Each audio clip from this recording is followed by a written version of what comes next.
difícil comprender cómo puede ocurrir o qué razones se pueden derivar en el atentado realizado el viernes por la noche en París. Pero claro, para comprender cómo se llega a ese punto y qué puede pasar a partir de ahora, hay que hablar con los especialistas en política internacional que inclusive tienen conocimiento del terreno. Por eso estamos con el profesor Rubén Fraga, que es profesor universitario, periodista y que además ha estado cubriendo algunas instancias en Irak. Gracias por venir, Rubén. Gracias a ustedes por la invitación. Buenas tardes. Bueno, ¿cómo llega a ser Francia el ojo de la tormenta en este caso, Rubén? Es muy difícil analizar estos fenómenos, pero habría que hacer algunas observaciones. Un primer punto que a mí me parece interesante es señalar que este monstruo que aflora al conocimiento del mundo entero a principios de enero con los atentados de Charlie Hebdo y que está cerrando el año de una forma mucho más monstruosa y que inclusive podría haber sido peor si se hubiera llevado a cabo el plan que tenían, que era estallar tres suicidas en el estadio con miles de personas. Nadie entiende bien qué pasó ahí, por qué no pasó. Exacto. Todavía no están claras las causas de por qué no avanzaron, si porque los controles lo impidieron o algo indudablemente fracasó desde el punto de vista de ellos, algo les salió mal, si no la tragedia hubiera podido ser todavía mucho peor desde el punto de vista de la pérdida de vidas humanas. Pero decía que un punto clave de esto es aquella aventura bélica que comenzó el 20 de marzo de 2003, el gobierno de George Walker Bush, cuando inaugurando una cosa descabellada, que es el concepto de la guerra preventiva, es decir, la guerra por si acaso. Hasta ese momento la guerra era porque vos me atacabas, matabas a alguien por una disputa de territorio.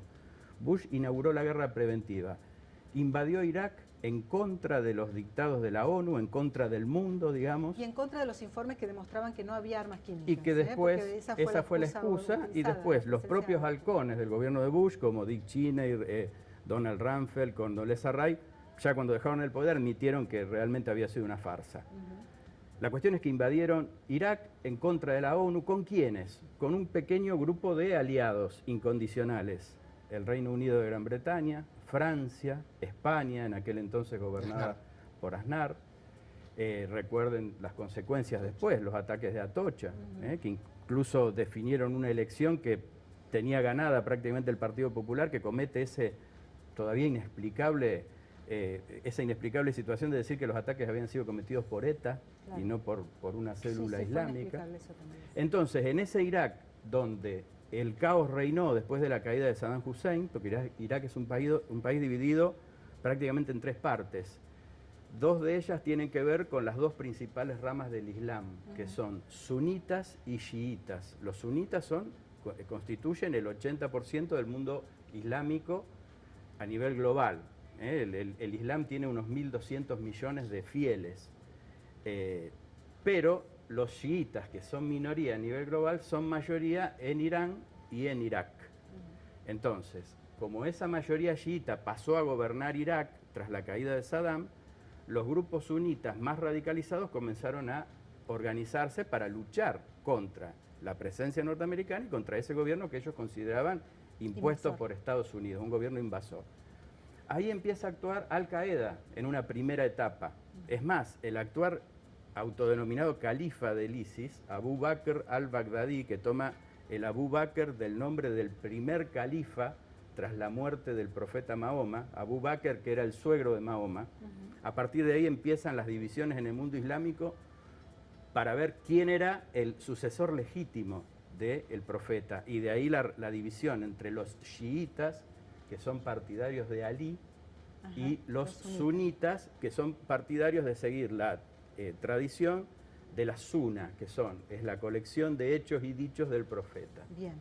Saddam era sunita. Saddam era sunita. Lo bajan a Saddam, ponen un gobierno mayoritariamente chiita. Claro, que era chiita, y ahí viene la represalia, entre otros, de Al-Qaeda. Claro. Despertaron el monstruo, entonces. Exacto, ahí despertaron el monstruo. Y esto se agravó tras la muerte, el 1 de mayo de 2006, de Osama Bin Laden, porque ahí esa, que en principio era una red de Al-Qaeda en Irak, deja de reconocer al sucesor de Bin Laden, el egipcio al-Zawahiri, y entonces ahí forman su propio grupo. que es esto que va teniendo distintos nombres. Al principio era el gobierno monoteísta y de la yihad, y después de unos sucesivos nombres pasan a ser el Estado Islámico de Irak, Siria, y después le agregan Irak, Siria y el Levante, porque van más allá ellos. Como ven, ¿y qué impacto imaginás va a tener esto en el corto plazo? La novedad de hoy es que Rusia empezó a atacar también sectores de Siria, configurando un nuevo orden, porque en el Consejo de Seguridad Rusia y Estados Unidos no se ponían de acuerdo, teniendo en cuenta el antecedente que vos marcabas del 11 de septiembre y la respuesta de Bush. ¿Qué imaginás que puede pasar a partir del atentado múltiple en París y cómo se está reconfigurando el mapa global?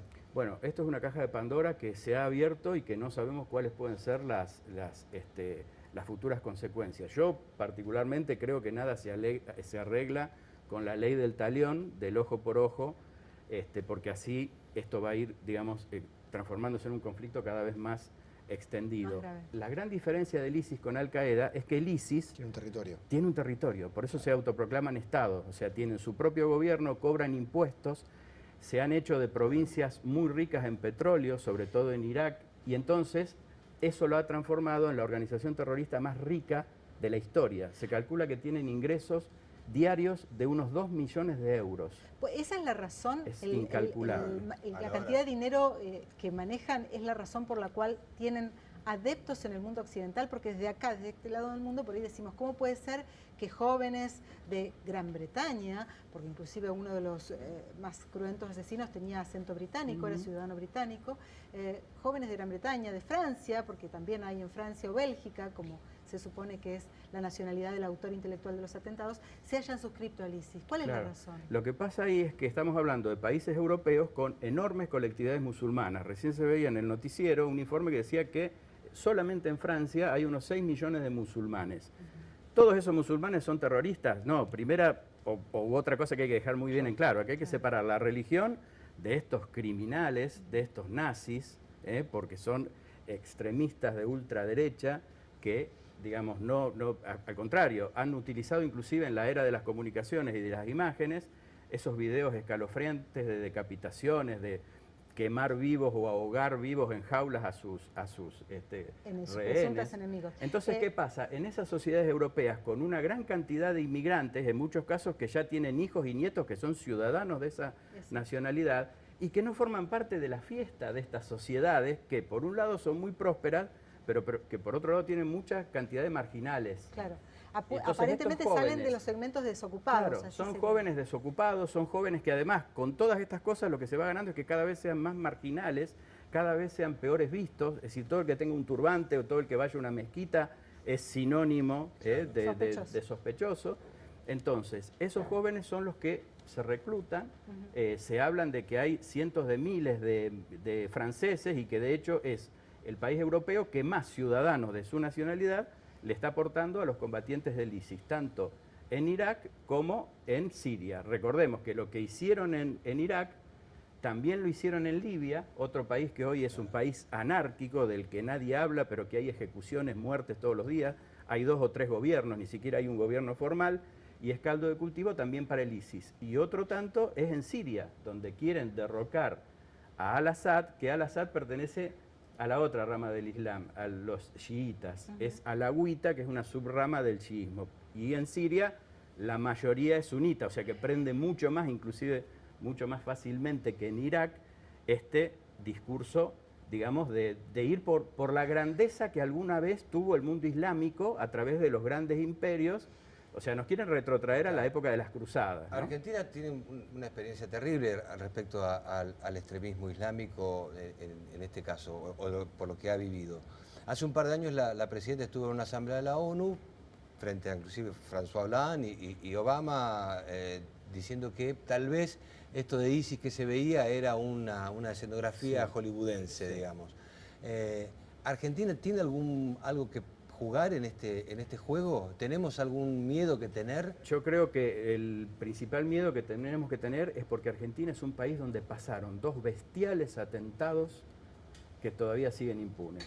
El atentado a la Embajada de Israel y el atentado a la AMIA, con el agregado de lo que ha habido en el medio del memorándum con Irán, que los que ven a Argentina desde afuera dicen fue el gran tema ausente en el último debate presidencial. ¿Mejora algo la reforma constitucional, Rubén? Bueno, ¿Está pidiendo la antes bueno, o empeora?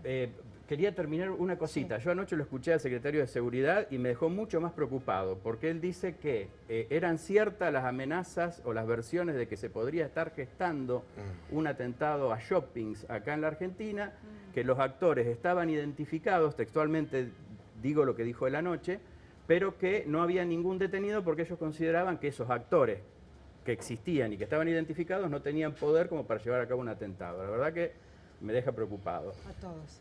Lo de Francia Sí. es cada vez más grave desde el punto de vista de la pérdida de las libertades individuales, sobre todo si tenemos en cuenta que en diciembre, el 6 y el 13 de diciembre, va a haber elecciones regionales y cada vez más crece la figura de Marine Le Pen, la hija del fundador de ese partido xenófobo, neonazi, de ultraderecha, que aprovecha esto para proponer cosas como, por ejemplo, que los pasaportes de los inmigrantes sean como los carnés de conductor, que ante determinada cantidad de infracciones directamente te expulsen. Gracias por venir, Rubén, ha sido clarísimo. Gracias a usted. Como Sí, por suerte es un docente y hemos aprendido mucho. Lo que sigue, Pablo Feldman, los días con